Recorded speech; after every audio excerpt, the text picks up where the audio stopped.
আজি বিশ্ব পৰিৱেশ দিৱসৰ উপলক্ষে আমি নাহৰকটীয়া বিষ্ণুজ্যোতি প্ৰাথমিক বিদ্যালয়লৈ আহিছোঁ আৰু আমি পৰিৱেশ দিৱসৰ উপলক্ষে আমি মানে কাৰ্যসূচী আগবঢ়াব লৈছোঁ। তাৰ কাৰণে মই কাৰ্যসূচীখন আগবঢ়াবলৈ মই আমাৰ ফুলেন নলবাৰীদেৱক অনুৰোধ জনালোঁ। নমস্কাৰ। আজি বিশ্ব পৰিৱেশ দিৱস। এই বিশ্ব পৰিৱেশ দিৱসৰ লগত সংগতি ৰাখি আজি প্ৰতিজন নাগৰিকে একোটা গছপুলি ৰোপণ কৰিব লাগে আৰু বিশ্ব সেউজীয়া কৰি তুলিব লাগে, এয়াই কামনা কৰিছোঁ।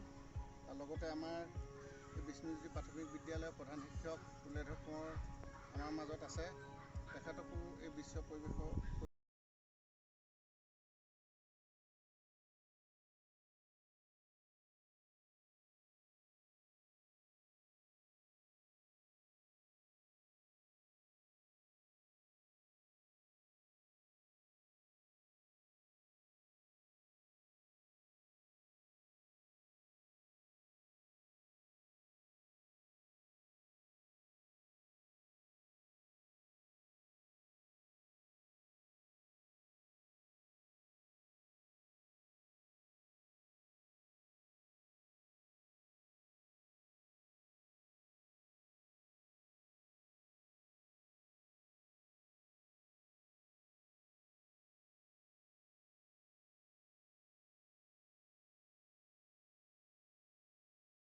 পৰিৱেশ দিৱস দিনাৰ বিষ্ণুজ্যোতি প্ৰাথমিক বিদ্যালয়ত আহি আমাৰ বেম্বুৰ